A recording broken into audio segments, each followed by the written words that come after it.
संजीवनी classes में आप सबका स्वागत है। आज की क्लास में हम लोग भाग 3 जो कि मौलिक अधिकार है उसका डिस्क्रिप्टिव सेक्शन का अध्ययन करेंगे। इसके पहले भाग 3 मौलिक अधिकार और भाग 4 राज्य के नीति के निर्देशक तत्व क्या जो महत्वपूर्ण आर्टिकल था वो बताया जा चुका है।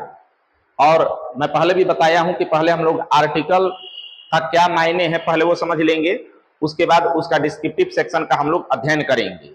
तो चलिए आज का हम लोग क्लास स्टार्ट करते हैं। और क्लास स्टार्ट करने से पहले आप सभी लोगों से आग्रह है कि चैनल को ज्यादा से ज्यादा सब्सक्राइब करिए, लाइक करिए, शेयर करिए, ठीक। तो आज हम लोग भाग 3 का जो कि मौलिक अधिकार है, मौलिक या मूल अधिकार दोनों कहा जाता है, मौलिक या मूल अधिकार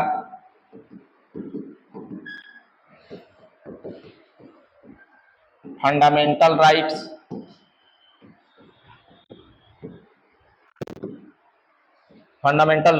है ना। तो आपको याद होगा इसके पहले भाग 3 और भाग 4 जो कि राज्य के नीति के निर्देशक तत्व है, ये दोनों में भाग पढ़ा दिया था, मतलब इसका अनुच्छेद। तो भाग 3 और भाग 4 में क्या अंतर है ये पहले हम लोग पढ़ लेंगे।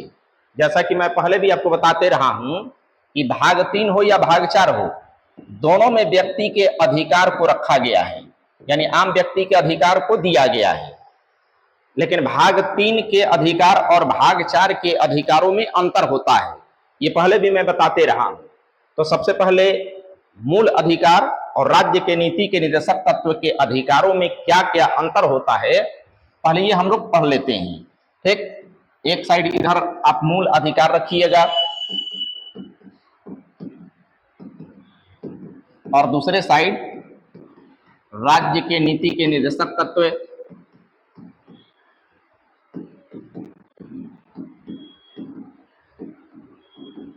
ठीक, एक एक अंतर हम लोग देखते हुए चलते हैं। पहला जो मूल अधिकार है ये भाग 3 में है, राज्य के नीति के निर्देशक तत्व भाग 4 में है। दूसरा अंतर, मूल अधिकार यूएसए के संविधान से लिया गया है और राज्य के नीति के निर्देशक तत्व आयरलैंड के संविधान से लिया गया है।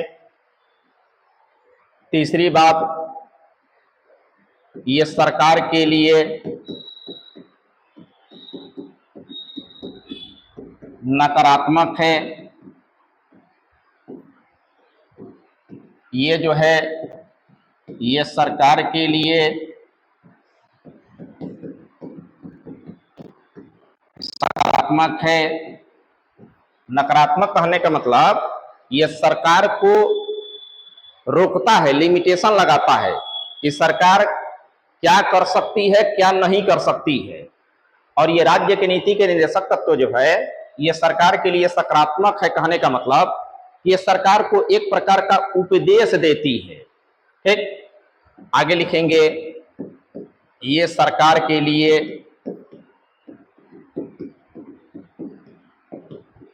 बाध्यकारी है और ये जो है सरकार के लिए बाध्यकारी नहीं है, ठीक। ये मैं बार बार आपको बताते रहा हूं कि जो मौलिक अधिकार है ये सरकार के लिए बाध्यकारी है, यानी सरकार को हर हाल में मौलिक अधिकार को लागू करना होता है।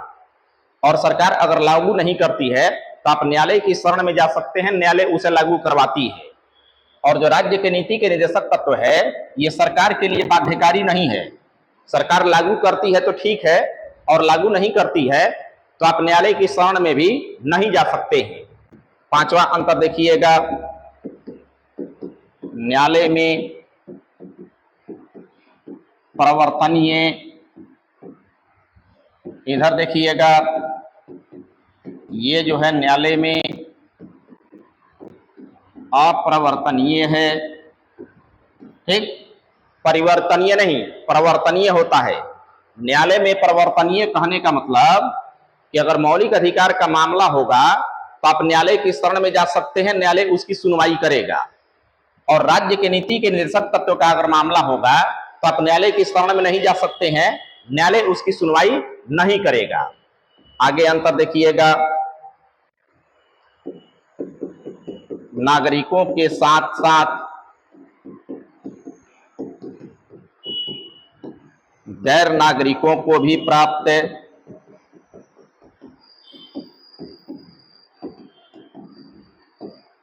इसमें लिखिएगा अनुच्छेद 14, 20, 21, 22, 23, 24 और 25। ठीक, इधर लिखिएगा केवल नागरिकों को प्राप्त है। ठीक, इसका मतलब समझिएगा, जो मौलिक अधिकार है नागरिक मतलब इस देश के रहने वाले व्यक्ति, तो नागरिकों के साथ साथ गैर नागरिक मतलब विदेशी, जो भारत का नागरिक नहीं है, उसको भी कुछ मौलिक अधिकार दिया गया है, जिसमें अनुच्छेद 14 है, 20 है, 21 है, 22 है, 23 है, 24 है, 25 है। अब ये आर्टिकल क्या है, क्या अनुच्छेद है, इसका क्या मायने है, क्या मतलब है, ये पहले वाले क्लास में आपको बताया जा चुका है। तो ये जो मौलिक अधिकार है नागरिकों के साथ साथ विदेशियों को भी दिया गया है, लेकिन जो राज्य के नीति के निर्देशक तत्व है ये केवल भारत के व्यक्तियों को यानी भारत के नागरिकों को प्राप्त है। अब आगे देखेंगे अंतर, एक साइड इधर मूल अधिकार होगा, उधर राज्य के नीति के निर्देशक तत्व होगा। अगला अंतर देखिएगा, आपातकाल के दौरान निलंबित अनुच्छेद 20 एवं 21 को छोड़कर इधर देखिएगा कभी भी निलंबित नहीं। ठीक, इसका अर्थ समझिएगा, जो मौलिक अधिकार है ये आपातकाल के दौरान निलंबित हो जाता है। निलंबित मतलब रोक लग जाता है, यह सब संवैधानिक शब्द है, ऐसे ही रूप में आपको याद रखना है। तो जो आपातकाल लगेगा, जिसको आपातकाल को आप इमरजेंसी भी बोलते हैं, आम बोलचाल की भाषा में राष्ट्रपति शासन भी आप बोलते हैं, ये आगे देखिएगा आएगा। जब भाग 18 हम लोग पढ़ेंगे तो एक आपातकाल चैप्टर ही आएगा, है ना, पूरा भाग ही 18 जो है वो आपातकाल से संबंधित है। तो आपातकाल के दौरान मौलिक अधिकार पर निलंबन हो जाता है यानी रोक लग जाता है। ध्यान रखेंगे, जब भी आपातकाल की घोषणा होती है तो अनुच्छेद 19 पर स्वतः रोक हो जाता है, अनुच्छेद 19 पर स्वतः निलंबित हो जाता है। अनुच्छेद 19 पहले बताया गया है, वाक एवं अभिव्यक्ति की स्वतंत्रता है, तो अनुच्छेद 19 जो है स्वतः जब ही आपातकाल की घोषणा होगी अनुच्छेद 19 अपने आप निलंबित हो जाएगा और बाकी के अनुच्छेदों पर राष्ट्रपति अपने विवेक के अनुसार रोक लगा सकते हैं, निलंबित कर सकते हैं। लेकिन ध्यान रखिएगा, मौलिक अधिकार का दो अनुच्छेद, अनुच्छेद 20 और 21, किसी भी परिस्थिति में इस पर निलंबन नहीं होता है, इस पर रोक नहीं होता है। अनुच्छेद 20 अपराधों के विषय में दुष्सिद्धि का संरक्षण, अनुच्छेद 21 प्राण एवं दैहिक स्वतंत्रता, पीछे वाले क्लास में जाके देखेंगे, बिल्कुल स्पष्ट मामला समझ में आएगा। और जो राज्य के नीति के निर्देशक तत्व है ये कभी भी निलंबित नहीं होता है। तो यह था आपका मौलिक अधिकार और राज्य के नीति के निर्देशक तत्व में अंतर। ठीक, दोनों में क्या अंतर है। अब हम लोग मूल रूप से मौलिक अधिकार वाले सेक्शन पर आ जाते हैं। तो देखिए, पूरी दुनिया में आप देखेंगे आम व्यक्ति के अधिकारों की अगर बात किया जाए, जैसे प्राचीन काल में आप देखेंगे तो एक तरफ राजा होता था जो निरंकुश होता था और दूसरी तरफ उसकी प्रजा होता था। प्रजा उसको बोलते हैं, ऐसे व्यक्ति को प्रजा बोला जाता है जिसको संवैधानिक रूप से कोई अधिकार प्राप्त नहीं होता है। ध्यान रखेंगे, वर्तमान में जो व्यक्ति, पूरी दुनिया की अगर बात किया जाए, एक दो देशों की को अपवाद के रूप में रखा जाए, तो पूरी दुनिया में अब व्यक्ति जो है वो प्रजा नहीं है, नागरिक है।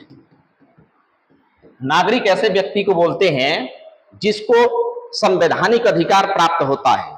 जैसे वर्तमान में भारत का प्रत्येक व्यक्ति जो है वो भारत का प्रजा नहीं है, वो नागरिक है, क्योंकि हर एक व्यक्ति को संवैधानिक अधिकार प्राप्त है। तो प्राचीन काल में आप देखेंगे तो एक तरफ राजा और दूसरी तरफ उसकी प्रजा होती थी। प्रजा को कोई भी संवैधानिक अधिकार प्राप्त नहीं होता था। अगर पूरे दुनिया में सबसे पहली बार देखा जाए कि आम व्यक्ति को सबसे पहले कहां अधिकार दिया गया था, तो इसका सबसे पहला प्रमाण ब्रिटेन में मिलता है। ब्रिटेन में मिलता है। ब्रिटेन के राजा किंग जॉन ने 1215 ईस्वी में मैग्ना कार्टा नामक दस्तावेज पर हस्ताक्षर करके आम लोगों को अधिकार दिया था कि भाई ठीक है हम राजा हैं, लेकिन आपका भी कुछ संवैधानिक अधिकार है जिसमें मैं हस्तक्षेप नहीं कर सकता हूं। तो पूरे दुनिया में सबसे पहली बार आम व्यक्ति को अधिकार जो दिया गया वो ब्रिटेन में दिया गया। किसने दिया? किंग जॉन ने दिया। कब दिया? 1215। और उस दस्तावेज को क्या कहा जाता है? तो मैग्ना कार्टा कहा जाता है। तो ध्यान रखिएगा, अधिकारों के मामले में पूरे दुनिया में मैग्ना कार्टा शब्द का उपाधि के रूप में भी प्रयोग किया जाता है। जैसे देखिएगा, आगे जब हम लोग आगे क्लास पढ़ेंगे तो सब आगे आएगा। जैसे भारत में शिक्षा के क्षेत्र में मैग्ना कार्टा किसको कहते हैं? तो देखिएगा 1854 में वुड्स डिस्पैच आया था। वुड डिस्पैच शिक्षा नीति आया था 1854 में, और इस 1854 के वुड्स डिस्पैच को शिक्षा के क्षेत्र में भारत का मैग्ना कार्टा कहा जाता है। इसी तरीके से 1 नवंबर 1858 को महारानी ब्रिटेन की महारानी विक्टोरिया का घोषणा पत्र जारी हुआ था। तो इस महारानी विक्टोरिया के घोषणा पत्र को भारत का मैग्ना कार्टा कहा जाता है। ठीक, आप अच्छी तरीके जानते हैं 1757 से लेकर के 1857 तक भारत में शासन एक प्राइवेट कंपनी ने किया था जिसका नाम था ईस्ट इंडिया कंपनी, जो ब्रिटेन का कंपनी था। 1857 में विद्रोह हुआ। इस विद्रोह के बाद 1858 में भारत के शासन का संचालन जो है ब्रिटिश सरकार ने ले लिया, और 100 वर्षों तक यहां कंपनी ने शासन चलाया। और फिर इसके बाद 90 वर्षों तक 1947 तक ब्रिटिश सरकार ने भारत के शासन का संचालन किया है। तो जब ही ईस्ट इंडिया कंपनी का भारत में शासन समाप्त हुआ और ब्रिटिश सरकार ने भारत के शासन की जिम्मेवारी लिया, तो 1 नवंबर 1858 को ब्रिटेन की महारानी विक्टोरिया का घोषणा पत्र जारी हुआ था। सब इतिहास में व्यापक रूप से हम लोग पढ़ेंगे, काफी महत्वपूर्ण मामला वहां आएगा। तो इस घोषणा पत्र में पहली बार भारत के आम लोगों को बहुत सारा संवैधानिक अधिकार दिया गया था। इस वजह से 1 नवंबर 1858 के महारानी विक्टोरिया के घोषणा पत्र को भारत का मैग्ना कार्टा कहा जाता है। तो मैग्ना कार्टा एक भू चिन्ह है। ठीक, अब देखिए, जो भारत का मौलिक अधिकार है, फंडामेंटल राइट्स है, ये यूएसए के संविधान से लिया गया है। हालांकि यूएसए में इसे बिल ऑफ राइट्स कहा जाता है। बिल ऑफ राइट्स कहा जाता है, जो कि आपका 1791 का है। और भारत का जो मौलिक अधिकार है वो यूएसए मतलब अमेरिका के संविधान से लिया गया है। लेकिन भारत में इसको बिल ऑफ राइट्स न कह के फंडामेंटल राइट्स कहा जाता है, मौलिक अधिकार कहा जाता है। ठीक, तो एक चीज ध्यान रखिएगा, अंबेडकर ने बिल ऑफ राइट्स का जो है इसके आधार पर फंडामेंटल राइट्स को संविधान में जरूर शामिल किया है। लेकिन ध्यान रखिएगा, अंबेडकर ने अंधानुकरण नहीं किया है। भारत का फंडामेंटल राइट्स जो है ये व्यापक अधिकार देने वाला एक मामला है। और अमेरिका का जो बिल ऑफ राइट्स है, ये देखिएगा इसमें काफी गंभीर सीमाएं थी। इसी वजह से देखिएगा वर्ल्ड हिस्ट्री में जब हम लोग आएंगे तो इसी के कारण वहां दास प्रथा का मामला काफी गरमाया था, और इसी दास प्रथा के वजह से अमेरिका में देखिएगा 1861 से लेकर के 1865 तक अमेरिकी सिविल वार हुआ था, अमेरिकी गृह युद्ध हुआ था, जिसमें अमेरिका दो देशों में टूट गया था। हालांकि दक्षिणी भाग पराजित हुआ, आगे हम लोग पढ़ेंगे। जेफरसन डेविस को फांसी पर लटकाया गया, उसके बाद पुनः अमेरिका को एक किया गया, है ना। तो इसमें काफी गंभीर सीमाएं थी, लेकिन भारत का जो फंडामेंटल राइट्स है ये व्यापक अधिकारों वाला है। तो भारत का मौलिक अधिकार यूएसए के संविधान से लिया गया है, जिसको बिल ऑफ राइट्स वहां कहा जाता है। अब आगे आते हैं, थोड़ा सा मौलिक अधिकार का हम लोग पृष्ठभूमि समझ लेते हैं। और थोड़ा सा मौलिक अधिकार की पृष्ठभूमि के बारे में हम लोग देख लेते हैं। भारत में सबसे पहली बार हम लोगों का जो संविधान 26 जनवरी 1950 को लागू हुआ, तो ठीक है उसमें मौलिक अधिकार था, लेकिन उसके पहले की अगर पृष्ठभूमि देखी जाए तो सबसे पहली बार 1930 का जो कांग्रेस का कराची अधिवेशन हुआ था, कांग्रेस का जो कराची अधिवेशन हुआ था 1930 में, जिसकी अध्यक्षता सरदार वल्लभ भाई पटेल ने किया था, वल्लभ भाई पटेल ने किया था। इस 1930 के कराची अधिवेशन में कांग्रेस के मंच से पहली बार मौलिक अधिकार की मांग किया गया था। इसके बाद देखिएगा 1935 का भारत सरकार अधिनियम ब्रिटिश सरकार के द्वारा लाया गया। भारत सरकार अधिनियम ब्रिटिश सरकार के द्वारा बनाया गया। ध्यान रखिएगा, ब्रिटिश सरकार के द्वारा बनाया गया, ये अंतिम कानून था 1935 का जो भारत सरकार अधिनियम है। इसके बाद सीधे हम लोगों का अपना संविधान आता है जो 1950 में लागू हुआ था। तो 1935 के भारत सरकार अधिनियम जो ब्रिटिश सरकार ने बनाया, इसमें भी मौलिक अधिकार को नहीं रखा गया था। इसके बाद 1945 में सर बहादुर सप्रू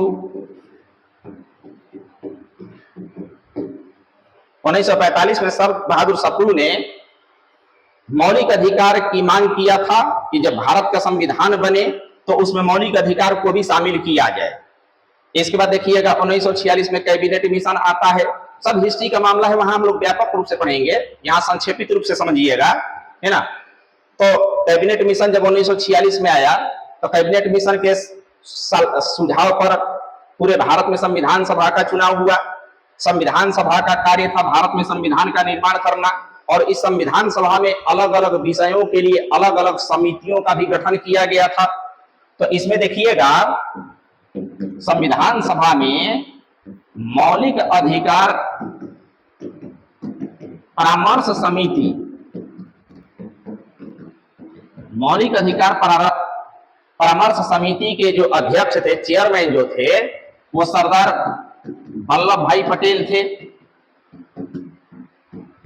ठीक, इसके बाद मौलिक अधिकार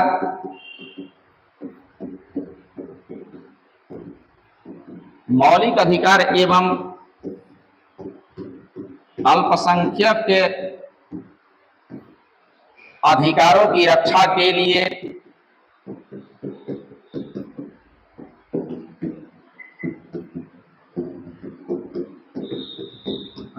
लिए एक उप समिति बनाया गया था।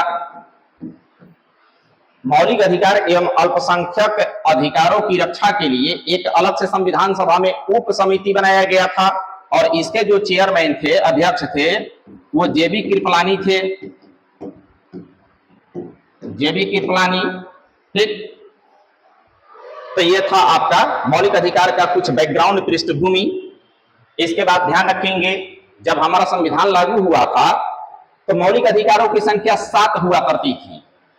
इसमें 44वां संविधान संशोधन के द्वारा, 44वां संविधान संशोधन जो 1978 में किया गया, इस संशोधन के द्वारा जो संपत्ति का मौलिक अधिकार था, जो संपत्ति का अधिकार था, इसको मौलिक अधिकार से हटा दिया गया।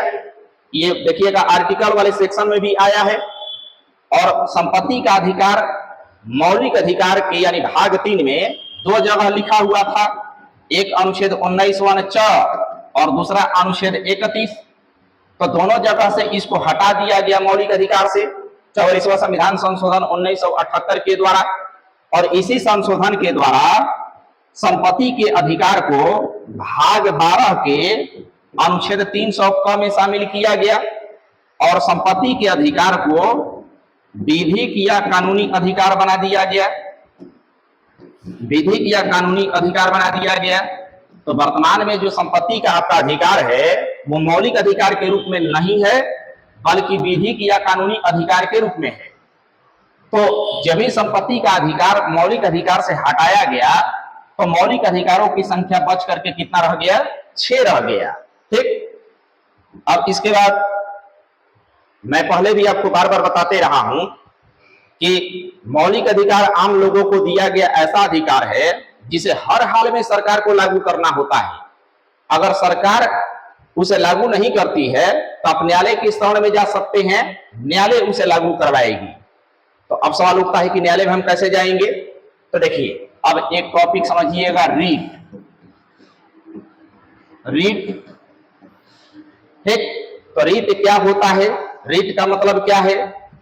तो मौलिक अधिकार का जब हनन सरकार करती है, अतिक्रमण करती है, कमी करती है, उसको लागू नहीं करती है, तो न्यायालय में जा करके जो हम उपचार प्राप्त करते हैं, यानी हम जो लागू करवाते हैं, उसी को यहां पर रीट कहा जाता है। मामला रीट का समझ रहे हैं? रीट का मतलब मौलिक अधिकार के हनन के लिए न्यायालय में जाने वाली जो प्रक्रिया है उसी को हम लोग रीट कहते हैं। तो रीट देखिएगा, ये ब्रिटेन के संविधान से लिया गया है, ठीक। और भारत में 5 प्रकार के रीटों की प्रावधान है। रीटों की संख्या भारत में 5 है। अब ध्यान रखिएगा, न्यायालय में हम कैसे मौलिक अधिकार को लागू कराएंगे? तो इसके लिए 2 अनुच्छेद है, अनुच्छेद 32 और अनुच्छेद 226। अनुच्छेद 32 के तहत आप डायरेक्ट सुप्रीम कोर्ट जा सकते हैं, अनुच्छेद 226 के तहत आप डायरेक्ट हाई कोर्ट जा सकते हैं, लेकिन मामला मौलिक अधिकार का होना चाहिए। ठीक। एक चीज अलग से समझिएगा, भारत में जो न्यायिक व्यवस्था है ये पद स्वप्नात्मक है, यानी नीचे से ऊपर की ओर मुकदमा यानी केस जाता है।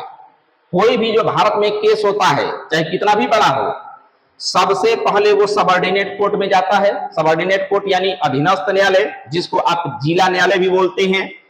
वहां से फाइल बढ़ करके हाई कोर्ट जाता है, फिर वहां से फाइल बढ़ करके सुप्रीम कोर्ट जाता है। लेकिन भारतीय संविधान में मौलिक अधिकार को इतना महत्व दिया गया है कि अनुच्छेद 32 के तहत आप डायरेक्ट सुप्रीम कोर्ट जा सकते हैं, अनुच्छेद 226 के तहत आप डायरेक्ट हाई कोर्ट जा सकते हैं। जहां आपकी इच्छा हो, जहां आपको सुविधा हो, आप जाइए। लेकिन मामला मौलिक अधिकार का होगा तब अनुच्छेद 32 के तहत डायरेक्ट सुप्रीम कोर्ट, अनुच्छेद 226 के तहत हाई कोर्ट। यानी भारत में रीट जारी करने का अधिकार किसको है? तो एक तो सर्वोच्च न्यायालय को है, सुप्रीम कोर्ट को है, और दूसरा हाई कोर्ट यानी उच्च न्यायालय को है।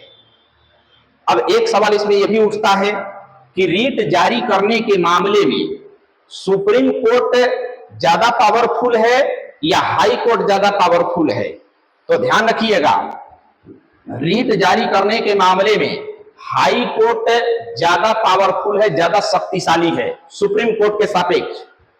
सुप्रीम कोर्ट के द्वारा केवल 5 ही रीट जारी कराया जा सकता है, लेकिन हाई कोर्ट के द्वारा इन 5 के अलावे अन्य विषयों से संबंधित रीट भी जारी हो सकता है, जिसको आप जनहित याचिका आप नाम सुने होंगे।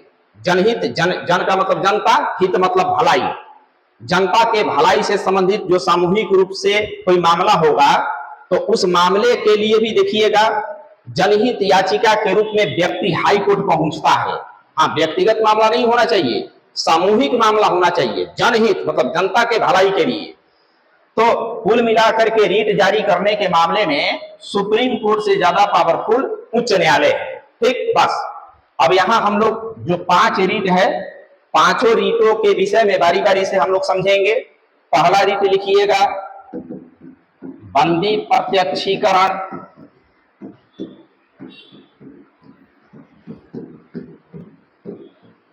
Habeas corpus.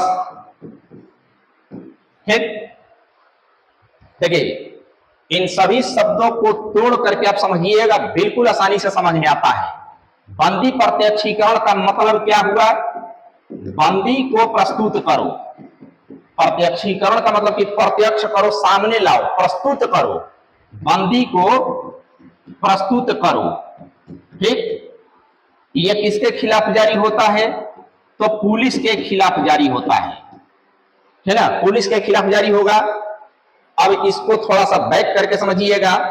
आप देखे होंगे अनुच्छेद 22 हमने आपको पढ़ाया था, गिरफ्तारी एवं निरोध से स्वतंत्रता, जिसमें हमने आपको बताया था कि इस मौलिक अधिकार में व्यक्ति को क्या मौलिक अधिकार दिया गया है। तो अनुच्छेद 22 कहता है कि जब किसी व्यक्ति को पुलिस गिरफ्तार करेगी तो सबसे पहले इसकी सूचना उसके परिवार को देना होगा कि किस कारण से व्यक्ति को गिरफ्तार किया गया है।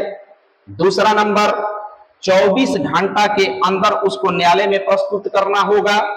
तीसरा नंबर, वो अपना वकील रख सकता है सलाह के लिए, परामर्श के लिए। तो अब यहां ध्यान से समझेंगे, भारत में जब कोई व्यक्ति अपराध करता है तो व्यक्ति को पुलिस गिरफ्तार करेगी, लेकिन पुलिस को अधिकार नहीं है कि व्यक्ति को वो दोषी ठहरा दे। न्यायालय तय करता है कि व्यक्ति दोषी है या दोष मुक्त है। तो पुलिस गिरफ्तार करके 24 घंटा के अंदर में व्यक्ति को न्यायालय में प्रस्तुत करेगा। जब व्यक्ति को न्यायालय में प्रस्तुत किया जाएगा तो व्यक्ति का वकील जो होगा उस व्यक्ति का अपना पक्ष रखेगा और न्यायालय को जो सही लगेगा उस ये निर्णय लेगा न्यायालय। अब मान लिया जाए किसी व्यक्ति को पुलिस गिरफ्तार कर लेती है और उस व्यक्ति को न्यायालय में प्रस्तुत नहीं करती है, तो ये मौलिक अधिकार का हनन हुआ, उल्लंघन हुआ। तो ऐसी स्थिति में ये बंदी प्रत्यक्षीकरण रीट न्यायालय द्वारा जारी होगा और कोर्ट जो है पुलिस को आदेश देगा कि बंदी को प्रस्तुत करो, बंदी प्रत्यक्षीकरण, ताकि निर्णय किया जा सके कि व्यक्ति जो है, जो बंदी है, वो दोष मुक्त है या दोषी है। दोष मुक्त अगर रहेगा तो न्यायालय उसे छोड़ देगा और दोषी रहेगा तो उसे सजा देगा, जेल भेजेगा। ठीक, तो बंदी प्रत्यक्षीकरण का अर्थ समझ गए, किसके खिलाफ जारी होता है? तो पुलिस के खिलाफ जारी होता है। कब जारी होता है? तो जब पुलिस किसी व्यक्ति को गिरफ्तार करके न्यायालय में प्रस्तुत न करे तब। अब इसमें कुछ मामले को और समझिएगा, ये रीट कब जारी नहीं हो सकता है। तो पहला नंबर, अगर कोई व्यक्ति दूसरे व्यक्ति को मान लीजिए बंदी बना लेता है। जैसे मान लीजिए कोई व्यक्ति किसी व्यक्ति को पैसा दिया है और वो उसका पैसा नहीं दे रहा है और क्या किया कि उसको घर पे बंदी बना लिया। तो ध्यान रखिएगा, ऐसी स्थिति में बंदी प्रत्यक्षीकरण रीट जारी नहीं करेगा कोर्ट, सीधे उसमें अपहरण, किडनैपिंग का केस होता है। तो कोई व्यक्ति अगर दूसरे व्यक्ति को बंदी बनाता है उस मामले में ये रीट जारी नहीं होगा। दूसरा नंबर, अगर कोई कंपनी अपने कर्मचारियों को बंदी बना लेता है तो ऐसी स्थिति में भी ये रीट जारी नहीं होगा, सीधे कंपनी पर किडनैपिंग यानी अपहरण का केस दर्ज होगा। तीसरा नंबर, अगर कोई व्यक्ति जेल में है, जेल में है, आप बंदी प्रत्यक्षीकरण जारी नहीं करवा सकते, क्योंकि जेल में जाने का मतलब ही है कि न्यायालय ने उसे सजा दिया है, तभी तो वो जेल में है। चौथा नंबर, यदि कोई व्यक्ति निरोधात्मक कानून के तहत, अगर कोई व्यक्ति निरोधात्मक कानून के तहत अगर पुलिस ने उस व्यक्ति को गिरफ्तार किया है तब यह बंदी प्रत्यक्षीकरण रीट जारी नहीं होगा। निरोधात्मक कानून आगे आएगा, मैं व्यापक रूप से वहां आपको बताऊंगा।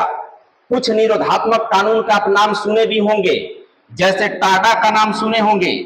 टाडा, जिसमें संजय दत्त देखिएगा गिरफ्तार हुआ था, फिल्म अभिनेता।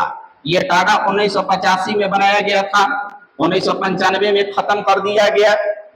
कोटा एक था, ये 2002 में बनाया गया और 2004 में इसको खत्म कर दिया गया। ऐसे ही देखिएगा मीसा है, मीसा है ना। मीसा है, ये भी निरोधात्मक कानून है। तो देखिएगा जब मीसा कानून बना था ना, तभी लालू की सबसे बड़ी जो लड़की है मीसा भारती का जन्म हुआ था। इसी मीसा कानून के नाम पर उसका नाम मीसा भारती पड़ा था। और एक चीज और रोचक चीजें आपको बता देता हूं, कानून और संविधान जानने से व्यक्ति बहुत जागरूक होता है। आप एक फिल्म देखे होंगे जय भीम, जो साउथ इंडियन मूवी है। जय भीम में आप देखिएगा कहानी क्या होता है। एक व्यक्ति पर आरोप लगाया जाता है कि वो चोर है और पुलिस उसको गिरफ्तार कर लेती है।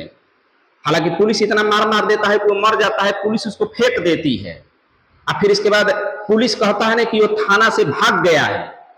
अब पुलिस बोलता है कि हम खुद खोज रहे हैं कि कहां भागा हुआ है, जबकि हकीकत रहता है कि मार के उसको मर्डर किया रहता है।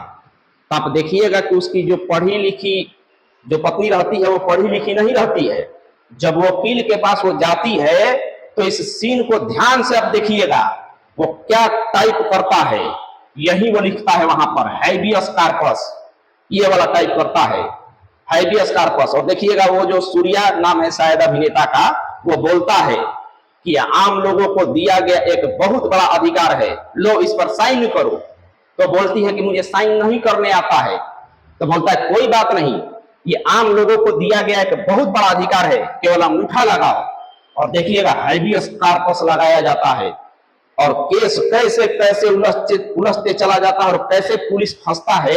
ये जय भीम सिनेमा में दिखाया हुआ है कि संविधान का क्या ताकत है और मौलिक अधिकार का कितना पावर है। ठीक, तो यह था आपका पहला रीट बंदी प्रत्यक्षीकरण, यह समाप्त हुआ। अब दूसरा लिखिएगा परमादेश।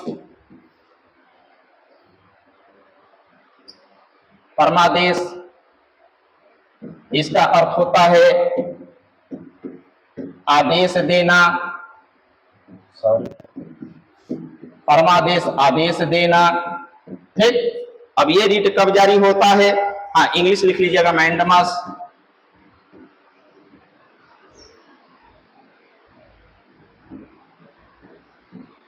मैंडमस। देखिए ये इतना रीट महत्वपूर्ण है ना कि एक चीज जान लीजिए, जैसे हिंदिया का देखिएगा, हिंदी ऐसे हिंदी लिखा हुआ है ना, कैसे तोड़ तोड़ के आप समझ जा रहे हैं। तो एग्जाम में भी एक से एक एग्जामिनर अब दिमाग लगा रहा है, वो जान रहा है कि हिंदी लिखेंगे ना तो समझ जाएगा, तो क्या करता है ना कि इंग्लिश में को हिंदी में लिख देता है, समझ गए, ताकि क्वेश्चन आप कंफ्यूज हो जाइए। तो जो भी हो, हिंदी के साथ साथ इसका इंग्लिश भी आपको याद करना है। तो परमादेश का मतलब होता है आदेश देना। ये रीट किसके लिए जारी होता है? तो ये प्रशासनिक अधिकारियों के लिए जारी होता है, जो बड़े बड़े प्रशासनिक अधिकारी हैं उनके लिए जारी होता है। कब जारी होता है? तो जब कोई प्रशासनिक अधिकारी अपने कर्तव्यों का निर्वहन न करे, यानी अपने कर्तव्यों का पालन न करे जो उसके अधिकार क्षेत्र में आता हो, तो ऐसी स्थिति में यह न्यायालय के द्वारा परमादेश रीत जारी किया जाता है और संबंधित अधिकारी को न्यायालय निर्देश देता है कि ये आपके अधिकार क्षेत्र में है, इस कार्य को आप करिए। ठीक, बस। तो यह था आपका दूसरा मौलिक अधिकार, परमादेश। अब तीसरा लिखिएगा, तीसरा रीट प्रतिषेध। प्रोहिबिशन। ठीक, प्रतिषेध। अब प्रतिषेध का शाब्दिक अर्थ क्या होता है? तो मना करना या रोक लगाना। ठीक, अब ये रीट किसके खिलाफ जारी होता है? तो ये अधीनस्थ न्यायालय के खिलाफ जारी होता है। अधीनस्थ न्यायालय के खिलाफ जारी होगा। कब जारी होगा? तो जब कोई अधीनस्थ न्यायालय अपने अधिकार क्षेत्र से बाहर का कोई कार्य करती है, तो ऐसी स्थिति में प्रतिषेध रीट के माध्यम से ये आदेश दिया जाता है कि ये आपके अधिकार क्षेत्र में नहीं आता है, आप अपने अधिकार क्षेत्र से बाहर नहीं जा सकते हैं। तो पहला नंबर आपको याद रखना है, ये रीट किसके लिए जारी किया जाता है? तो अधीनस्थ न्यायालय के खिलाफ। कब जारी किया जाता है? तो जब अधीनस्थ न्यायालय अपने अधिकार क्षेत्र से बाहर का कोई कार्य करे। अधीनस्थ न्यायालय देखिएगा आगे का चीज है, भाग 6 में ये आएगा, अनुच्छेद 233 के तहत अधीनस्थ न्यायालय का गठन किया गया है। अधीनस्थ न्यायालय को सबऑर्डिनेट कोर्ट भी कहा जाता है इंग्लिश में, इसी को आप जिला न्यायालय भी बोलते हैं। ठीक, तो इस तरीके से प्रतिषेध रीट ये कंप्लीट हुआ। अब आगे लिखिएगा, चौथा उत्प्रेषण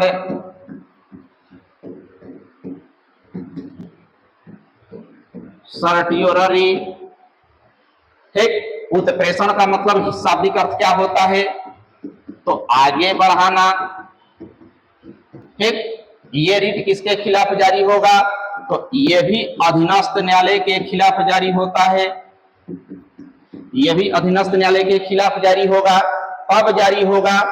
तो जब कोई अधीनस्थ न्यायालय किसी मामले मतलब मुकदमा, केस, किसी मामले की सुनवाई न कर रहा हो और वो वर्षों से लंबित पड़ा हुआ हो, पेंडिंग पड़ा हुआ हो, तो ऐसी स्थिति में उत्प्रेषण रीट जारी किया जाता है और न्यायालय आदेश देता है कि मुकदमे को आगे बढ़ाया जाए ताकि ये न्याय किया जा सके, निर्णय किया जा सके कि व्यक्ति दोषी है या दोष मुक्त है।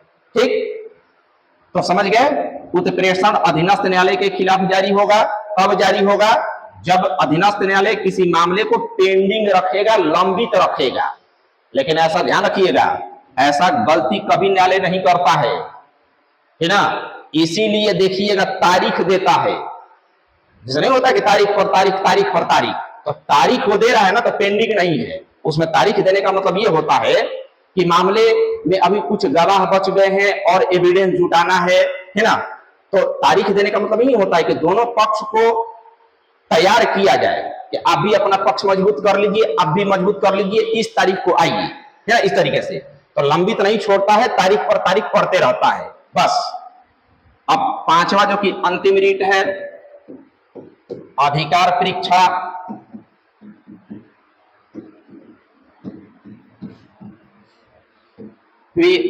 वारंटो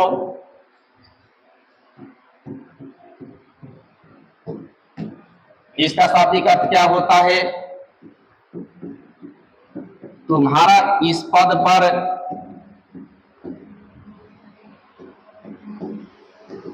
बने रहने का क्या अधिकार है? तुम्हारा इस पद पर बने रहने का क्या अधिकार है, इसका शाब्दिक अर्थ होता है। यह किसके लिए जारी होता है? तो ये ऐसे व्यक्ति के लिए जारी होता है जो व्यक्ति किसी ऐसे पद यानी पोस्ट को धारण कर लेता है जिसकी योग्यता उसके पास नहीं होती है, जिसकी योग्यता उसके पास नहीं होती है। तो इस रीट के माध्यम से न्यायालय जो है उस व्यक्ति को कहता है कि आप जो इस पद पर बने हुए हैं, अगर आपके पास योग्यता है तो आप न्यायालय में आकर के अपनी योग्यता सिद्ध करिए। अगर वो योग्यता सिद्ध कर देता है तो अपने पद पर बना रहेगा, अगर योग्यता सिद्ध नहीं कर पाएगा तो न्यायालय फिर उसे बर्खास्त कर देती है। ठीक, ये जैसे उदाहरण के रूप में आप समझिएगा, जैसे मान लीजिए ये कॉलेज है, अलग अलग इसमें मान लीजिए प्रोफेसर है। अब इसी में से एक को मान लीजिए प्रिंसिपल बनना है, मान लीजिए ए है आई बी है, यही में से कौनों का एगो का चयन जो है प्रिंसिपल के पद पर होना है। अब मान लीजिए सीनियरिटी के मामले में, वरीयता के मामले में ये ज्यादा सीनियर है, ये सीनियर है। अब बी पैरवी के आधार पर मंत्री विधायक से मान लीजिए कहीं पैरवी हो और ये पैरवी के आधार पर प्रिंसिपल बन गया, तो अब ये ए क्या करेगा? कोर्ट से अधिकार परीक्षा रीट जारी करवा देगा। अब कोर्ट इसको बोलेगा कि आओ भाई तुम अपनी सीनियरिटी यहां सिद्ध करो कि तुम इनसे वरीय हो, वरिष्ठ हो, सीनियर हो। ठीक, अगर ये अपना सिद्ध करता है तो पद पर बना रहेगा, और नहीं सिद्ध करेगा तो इसको बर्खास्त करके इसको बना दिया जाएगा कोर्ट के द्वारा। ठीक, तो बस ये था आपका 5 रीट। अब कुछ महत्वपूर्ण मौलिक अधिकार से मामलों को हम लोग समझेंगे।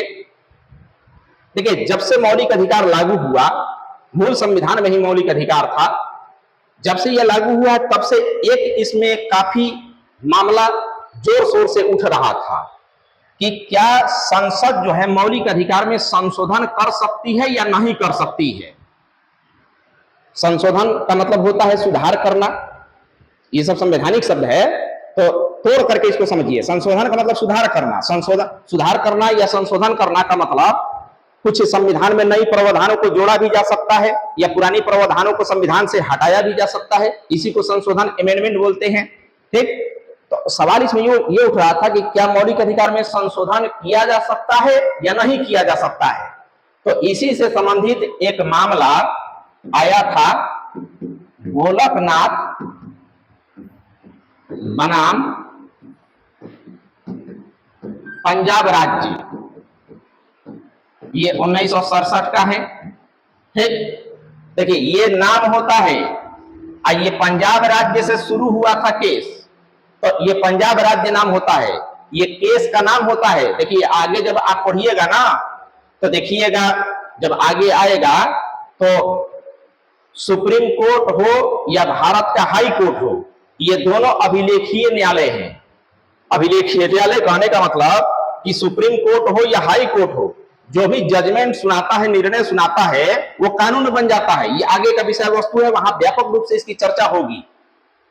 तो ये केस का नाम होता है, ये व्यक्ति का नाम हो गया, ये राज्य का नाम हो गया। बनाम मतलब, बनाम मैंने समझ रहे हैं ना, वर्सेज, जैसे मैच वैच नहीं होता है कि आज इंडिया बनाम पाकिस्तान से मैच है, आज इंडिया बनाम ऑस्ट्रेलिया से मैच है, तो बनाम मतलब क्या, बनाम मतलब versus, India versus Pakistan, India versus Australia, है ना, इस तरीके से।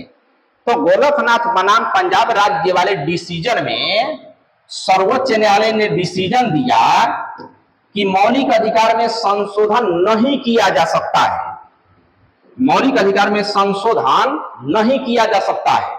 ठीक, अब इसमें सुप्रीम कोर्ट ने कह दिया कि मौलिक अधिकार में संशोधन नहीं हो सकता है। अब इसके बाद क्या हुआ कि संसद ने 24वां संविधान संशोधन, 24वां संविधान संशोधन 1971 किया। 1971 24वां संविधान संशोधन जो कि 1971 का है, इसमें संसद ने संशोधन करके स्पष्ट किया कि संसद सर्वोच्च है, संसद जितना चाहे जहां चाहे संविधान में संशोधन कर सकती है, इसको सुप्रीम कोर्ट रोक नहीं सकता है। मामला स्पष्ट है।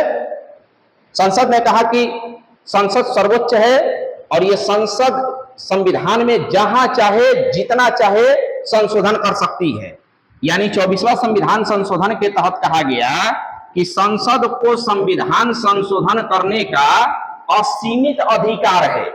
असीमित, सीमित का मतलब समझ रहे हैं, लिमिट, लिमिट का मतलब असीमित, अनलिमिटेड, जिसका कोई अधिकार नहीं है, जितना चाहे जहां चाहे कर सकती है। ठीक, अब इसके बाद फिर एक केस आया सुप्रीम कोर्ट में, जिसका नाम है आपका केशवानंद भारती बनाम केरल राज्य। केशवानंद भारती बनाम केरल राज्य, ये 1973 का निर्णय है। देखिए केशवानंद नाम है, ये वहां के प्रसिद्ध संत का नाम है, साधु थे ये, और केरल राज्य से शुरू हुआ है, तो ये केस का नाम हो गया। तो ये जब केशवानंद भारती बनाम केरल राज्य जो कि 1973 में, इसके बाद ये सुप्रीम कोर्ट का जब जजमेंट आया, तो इस जजमेंट में सुप्रीम कोर्ट ने अपने ही निर्णय को पलट दिया। जैसे गोलकनाथ वाला, इससे पहले वाला में सुप्रीम कोर्ट ने कहा था कि संसद मौलिक अधिकार में संशोधन नहीं कर सकती है, लेकिन इस वाले निर्णय में सुप्रीम कोर्ट ने कहा कि ठीक है, संसद सर्वोच्च है, उसको संविधान संशोधन करने का असीमित अधिकार भी है, लेकिन अब यहां एक लेकिन शब्द सुप्रीम कोर्ट क्या लगा दिया, तो इसमें लेकिन लगाया कि जो मूल ढांचा है, उस मूल ढांचे को नष्ट नहीं किया जा सकता है। ठीक है, संसद सर्वोच्च है, जितना चाहे वो संविधान में संशोधन कर सकती है, लेकिन मूल ढांचा को नष्ट नहीं किया जा सकता है। मूल ढांचा को बरकरार रखते हुए ही संशोधन करना है। देखिए, संविधान का एक ढांचा बना हुआ है। मैं पहले भी शुरुआत में भी आपको बताया हूं कि संविधान व्यवस्थित क्रम में लिखा गया है। जैसे मूल ढांचा कैसे है, तो संविधान को भाग में बांटा गया है। जैसे भाग 1 संघ एवं उसका राज्य क्षेत्र, भाग 2 नागरिकता, भाग 3 मौलिक अधिकार, भाग 4 राज्य के नीति के निर्देशक तत्व, भाग 4 मौलिक कर्तव्य, भाग 5 संघ, भाग 6 राज्य, ऐसे आता है। एक एक भाग एक एक विषय वस्तु से संबंधित है। तो इसमें सुप्रीम कोर्ट का कहना है कि ठीक है, जितना चाहे उतना संशोधन करो, लेकिन मूल ढांचा नष्ट नहीं होना चाहिए। जैसे ढांचा बना हुआ है, जैसे भाग 2 नागरिकता है, तो नागरिकता का ढांचा रहेगा। हाँ, इसके अंदर जा करके जितना संशोधन करना है संसद कर सकती है। हाँ, ये नहीं कि अब भाग 2 ये उड़ा दे संसद कि भाग 2 नागरिकता खत्म, तो ऐसा संभव नहीं है। ये भाग 2 रहेगा नागरिकता।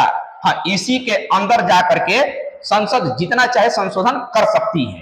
ठीक, अब इसके बाद सरकार जो है, संसद जो है 42वां संविधान संशोधन 1976 करती है।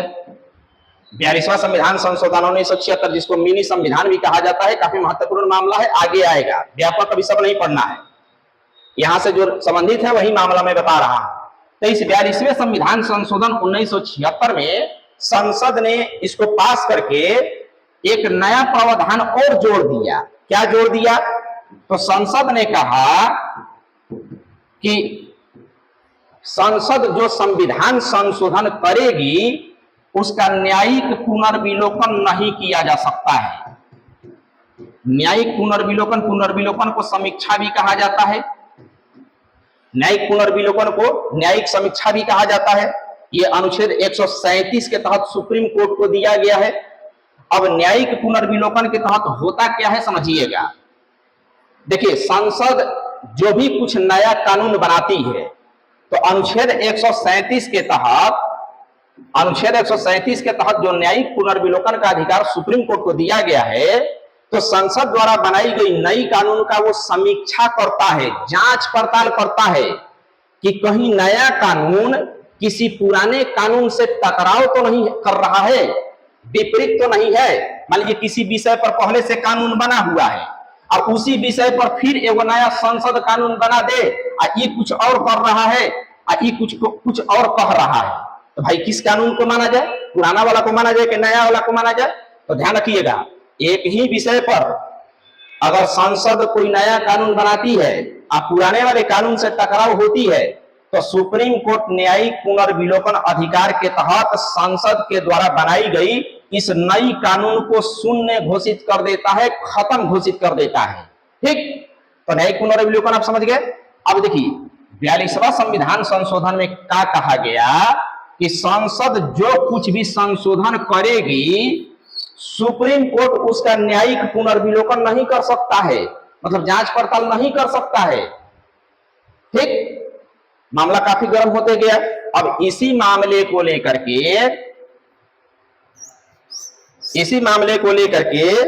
मिनर्वा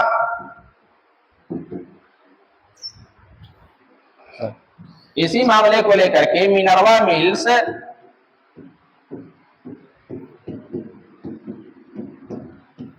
बनाम भारत संघ, देखिए भारत संघ के जगह भारत सरकार भी लिखता है। देखिए केस का नाम हो गया, बनाम मतलब समझ गए वर्सेज, जैसे इंडिया वर्सेज पाकिस्तान, तो मिनर्वा मिल्स अधिकारी का एक नाम है। ये केस किसके खिलाफ किया गया? तो भारत संघ या भारत सरकार के खिलाफ। ये 1980 का केस है, ये 1980 का केस है। अब इस केस में सुप्रीम कोर्ट ने क्या जजमेंट दिया, क्या निर्णय दिया? तो सुप्रीम कोर्ट ने जो 42वां संविधान संशोधन में न्यायिक पुनर्विलोकन के अधिकार को खत्म कर दिया गया था, इस केस के माध्यम से सुप्रीम कोर्ट ने पुनः न्यायिक पुनर्विलोकन को बहाल कर दिया। बहाल कर दिया मतलब शुरू कर दिया। सुप्रीम कोर्ट ने कहा कि नहीं, यह न्यायिक पुनर्विलोकन का मामला रहेगा, आप जो भी कानून बनाइएगा, सुप्रीम कोर्ट का अधिकार है उसका वो न्यायिक पुनर्विलोकन करे, है ना, इस तरीके से। तो ये मिनर्वा मिल्स बनाम भारत संघ जो 1980 का है, इसमें न्यायिक पुनर्विलोकन को फिर से स्टार्ट कर दिया गया भारत में। ठीक, तो ये था आपका मौलिक अधिकार का डिस्क्रिप्टिव वाला सेक्शन, ये समाप्त हुआ। आज का आपका क्लास इतना ही, ठीक है।